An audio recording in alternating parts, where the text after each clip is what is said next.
Whether you are new to genealogy or a veteran, your work can only benefit from a refresher in these basic genealogy do's and don'ts. Today on the Ancestral Findings Podcast, I'll share the things you need to know to make your work shine.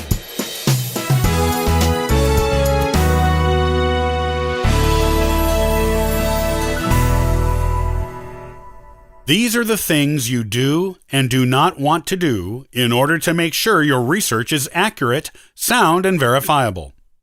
After all, you want to be sure that you are putting the correct people and facts on your family tree because this is something you are compiling that future generations will likely use as a source. Here are the things to do and not do to make sure your work produces a reliable family tree. 1. Do cite your sources. This is an important one.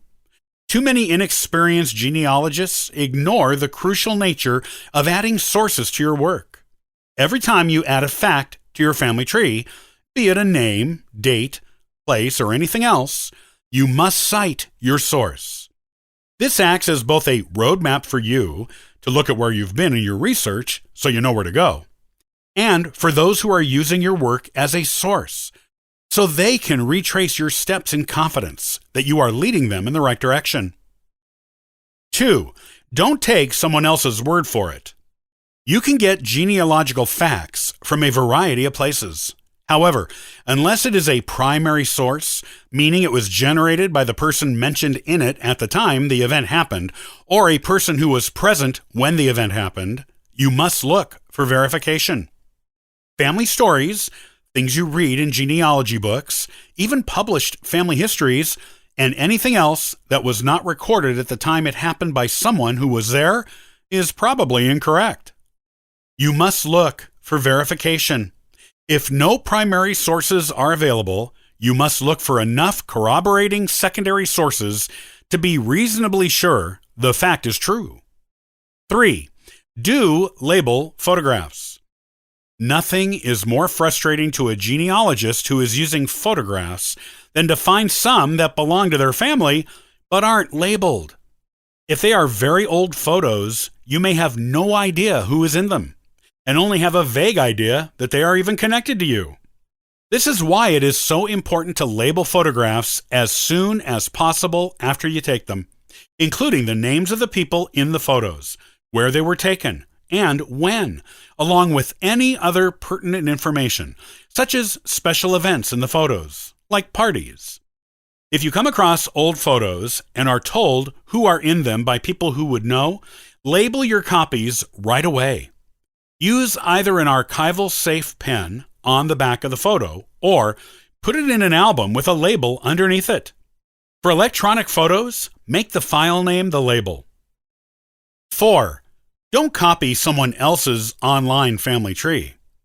You can certainly use the online family trees of people with the same ancestors as you as a starting point to your own research on that line, but do not copy them verbatim. You do not know how accurate they are. Even if the trees have sources listed, you cannot be sure of the accuracy of the sources until you have investigated them yourself. It can be tempting to let someone else do all the work for you, but you won't be sure your family tree is accurate. Use the online trees as outlines for your own, but verify every fact on them yourself before adding anything from them to your own family tree. 5. Do be organized. You will collect quite a bit of paper and electronic files in your genealogy research. It is important to keep these as organized as possible. You need to keep a copy of everything you come across and devise a filing system for both physical and electronic records that makes it easy for you to find whatever you need in an instant. The worst thing you can do is just pile things up with no method to it. Even if you have looked a record over again and again, you never know when you will find a new piece of information that will cause you to need to look at an old, familiar record again to compare the facts listed or to see how they relate to each other. It is usually best to organize things by family and then by the type of record within that family. You may also have subfolders for various types of records of related families to the main family. Use alphabetical order for records with family names, and chronological order for records in subfolders. Buy paper files for physical records, and make files on your computer for electronic ones. Do this, and you will always have everything you need in your genealogy research at your fingertips. 6. Don't forget to periodically back up your electronic family tree. Computers crash, break, and get hacked. Don't lose all of your hard work to a computer malfunction or theft. This could mean years or even decades of work lost. Make a habit of backing up your family tree at least once a month. If you have an online tree, back it up to the cloud. If you have a family tree software program, back it up to an external hard drive or a recordable disk. Label each backup with the date you made it, and you will always have a way to restore the most recent version of your family tree if something happens to your computer or website. For extra security, make 2 copies each time you back up your family tree, with 1 copy always being a hard copy regardless of whether you use the cloud or not. Take that hard copy and store it somewhere secure, away from your house, so your work will not be lost if there was a flood, fire, earthquake, or another natural disaster that damages the contents of your house. You will be glad to have the peace of mind of knowing your hard genealogical work is always protected.